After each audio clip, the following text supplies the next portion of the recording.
everyone, it's Vanessa. I'm going to be talking about my favorite TV shows on Netflix, my Netflix recommendations for you. I've grown up watching so much TV. I think I watch an unhealthy amount. I've seen so many TV shows, not necessarily on Netflix throughout my life, and now they're conveniently on Netflix. These aren't necessarily Netflix originals. There is one Netflix original in here, but these are just shows that are on Netflix that you should watch. I try to pick shows that are not talked about a lot, but there are some shows on here that may seem like they're talked about a lot. I don't know.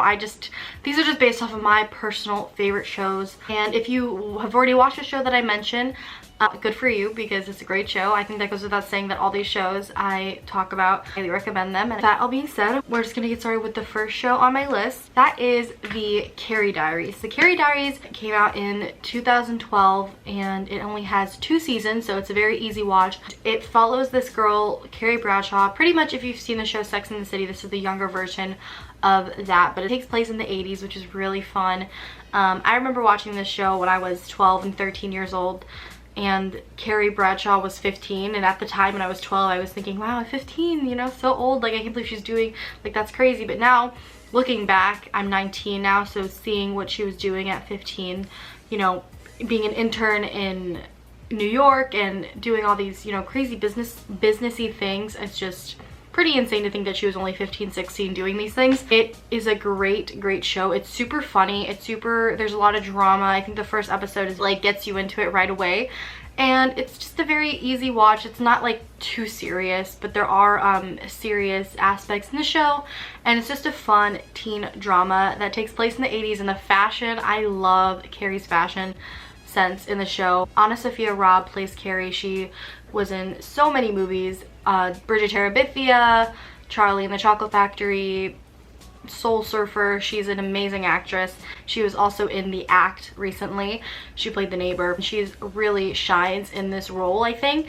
And Austin Butler plays the love interest, and it just follows this girl growing up throughout her life in New York, and it's super entertaining, and I would definitely check it out if I were you. The next show I want to talk about is a very popular show, but I just wanted to mention it just in case people haven't watched it, because I feel like I wouldn't be staying true to myself if I didn't mention this show, because this is one of my favorite shows of all time, and that is Gossip Girl. I understand like so many people have watched this, but I feel like there are people obviously that haven't, and every person I've recommended this show to and they have watched it, they loved it.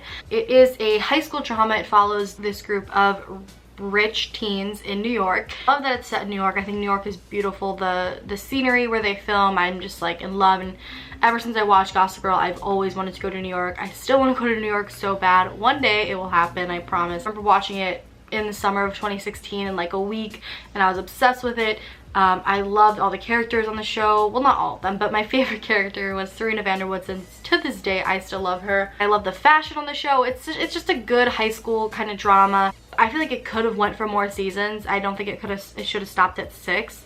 Or at least I feel like season 6 should have had at least 22 episodes, because in the end it did feel a little bit rushed. But I love the series finale. I remember crying over it. I cry at like every finale though, so yeah, I know Gossip Girl is a basic show. I just wanted to put it out there in case the unlikely chance you haven't heard of it. You should definitely check it out, and it's a fun one. The show I want to talk about is Supernatural. Supernatural is a show that I recently watched, and it has 14 seasons, so I know that seems like really intimidating and overwhelming, but I watched the 14 seasons in a month. The reason I started watching the show is because I had a friend who never stopped talking about the show, and she was obsessed with it, and she just literally never stopped talking about it. So like, I finally decided to just give it a shot. The show came out in 2005, and it has been airing for 14 years, which is honestly insane to think, because the show came out I was only 5 years old. Season 1, like, you don't think about how old it is until, you know, you see the flip phones and the green screen, but you know, I use the suspension of disbelief and it's fine. First season, I'm not gonna lie, it's hard for me to get into it the first season, just because I felt like it had a very redundant pattern, which was the boys, Sam and Dean, problem surfaces in a town. They go to solve the problem, and they drive off in their car, in the Impala. That was pretty much every episode up until I would say the season 1 finale. Season 2, I feel like it kind of found its place, because in season 1 it was still trying to figure out what it was. Season 2, it's just, there was this overarching plot, I should say, which was missing in season 1. It just kind of felt like every episode in season 1 didn't really connect with the last with the previous episode, it was just a bunch of different random scenarios the characters were put in and they had to figure out what to do. But going back, like, and thinking about everything that's happened since season 1, like the crazy stuff that's happened, it's honestly insane. All the new people and characters that have been introduced, it kind of makes you nostalgic for the simplicity that was season 1. With 14 seasons from 307 episodes, there's gonna be some episodes like if they don't work, and that's understandable. I just want to say overall, the show is so good because of the reason that it kept drawing me back was because of the characters. The brother relationship, Sam and Dean's relationship, is just so pure and heartwarming, and the lengths they would go through for each other, it's just amazing to watch. And the chemistry with all the characters, it's just really great. It's a very enjoyable show, and I feel like it always left me wanting more. And the season 14 finale was just great, and I can't wait for the next season, the final season, which is insane to think about.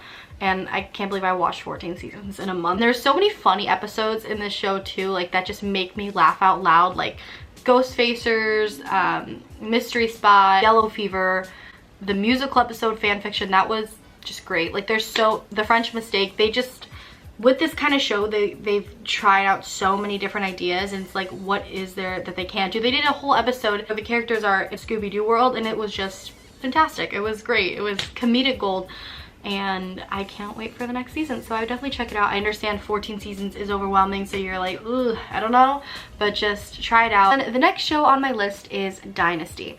Dynasty is one of my favorite shows of all time. I watched it last year. It is just a great show, and I feel like it's extremely underrated and not enough people are talking about it or watching it. The reason I wanted to watch this show, just heard about it, I was like, oh my god, Jade from Victorious is the main character, Fallon Carrington. And that alone drew me to it because I love Victoria so much. So if you watched that when you were a kid and you like Jade, she's in this. I remember watching the first episode when it came out on the CW in 2017. I really did like the first episode a lot. It was definitely a show that I could start getting into, and I guess I don't know what happened. I just stopped keeping up with it on a weekly basis, so I just kind of forgot about it, honestly, and until all the episodes were released on Netflix in 2018 of like May. And then I remember just binging the whole thing in June, binging all of season 1, and I was just hooked. Like season 1 is phenomenal. The plot lines, like it's so unpredictable, and I just loved all the characters on the show. Steven and Sam, oh my god, they're like my favorite relationship on the show. I think they're so cute and I love them so much. This is the reboot from the Dynasty that came out in the 80s. But it's so much more modern. The cast is so much more diverse. It reminds me of like an adult version of Gossip Girl, kind of. Fallon kind of reminds me of Blair Waldorf. This show follows, again, a rich family in Atlanta, Georgia, and all of their trials and tribulations.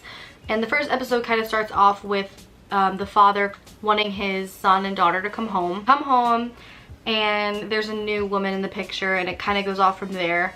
It starts some drama, some trouble, like just a lot of drama occurs from that first episode right away. But I wouldn't say it's till probably like 8 episodes in where like just stuff hits the fan and it gets insane, and there's just like twists and turns in every corner. And the season 1 finale is just amazing. Season 2 is also on Netflix. There's 2 seasons on Netflix. Season 2 is very different from season 1, but it's also still has that really unpredictable factor. More emotional for me to watch. Really good show, so check it out. All right, next show on this list is The Vampire Diaries. This might be another basic show, but I just wanted to mention it because I grew up watching this show as well. It came out in like 2009 or something. My dad just was like, hey, I'm watching this show, you want to watch with me? And since then I watched it like every week with him. Up until like the last 2 seasons, he kind of stopped watching it, but I remember crying over the series finale. I was a ball of emotions. This show follows kind of 2 brothers, again, similar to Sam and Dean. But they're vampires, obviously. Vampires in the town. Drama starts to occur again. And again, there's Lena, who Nina Dobrev plays, and she's a phenomenal actress. I think she doesn't get enough credit for her role in Vampire Diaries because she played so many different characters, yet it was so easy to distinct each one of those characters, which is just amazing acting on her part. I remember just watching this when I was growing up, and I was always hooked every episode. I was always looking forward to every episode. It's definitely a binge-worthy show. I feel like if you start watching it, you won't be able to stop. I really like The Vampire Diaries. I haven't seen it in a while, but I remember watching it growing up, and I loved it. And I definitely think you'll like it too if you're into kind of, you know, the more supernatural-esque, but Supernatural is more like of a gritty monster kind of show. The Vampire Diaries is more along the lines of, there are like crazy things that happen in it, but it's more on the, it's not as intense, I would say, as Supernatural, but like, but there are still fight scenes and different kind of monsters, I guess. There's vampires, werewolves, witches, and it's great. It's a good time. The next show I want to mention is You. A lot of people were talking about this show at one time. I remember seeing like all the buzz on Twitter, and I remember first finding out about this show just like through a trailer 2 years ago, probably, when it first like came out that it was going to be a thing, and I was like, this looks so good. I was such a fan of Penn Badgley, obviously from Gossip Girl. I thought he was great as Dan. The stepfather in John Tucker Must Die. He's a good actor, and I really wanted to see this show because it looked really interesting. And it came out on Lifetime before Netflix, and that's how I watched it. I watched it every, I didn't have a TV in college, but I watched it on the website Lifetime, and I would just watch that every week, and no one was really talking about it. No one really knew what the show was because it was airing on Lifetime and not on Netflix. It wasn't until it came out on Netflix where all this buzz kind of surrounded it. And I remember getting my roommate into it when it was on Lifetime, and I was just so shocked like how many people heard of this show because of Netflix. It was just insane to me, because literally when I was telling people to watch it when it was on Lifetime, no one was like, you know, like I would tell all my friends to watch it, and boom, it goes on Netflix and everyone was hooked. And I think if you haven't seen it yet, it's definitely a show to check out. It's only 10 episodes, one season. They're filming season 2 right now, I'm pretty sure. And it's insane. It just really has you kind of questioning your morality, questioning what is okay, what is not okay to do in relationships. And I think Penn Badgley, he plays the antagonist in the show. It's pretty obvious. In the show, it follows this girl who goes into a bookshop, meets this guy, and then the guy just starts stalking her. And I feel like there are moments where you think this is like, oh, it's a cute relationship, they love each other, but it is so past the point of like, that's not a healthy relationship. The things he was doing was sociopathic. Like, the things he was doing was not okay and should not be overlooked or forgiven in any sense, because everything I feel like he did in the show, he was manipulating her all the time. And that's what I'm saying, it really questions, like, because there are people on Twitter that like defend the character Joe, who Penn plays, and I don't want to give anything away, but it's definitely just it's like a thriller, suspense. It is horrifying, I'm not even gonna lie. There are some scenes where it's pretty disturbing what happens, just to let you know.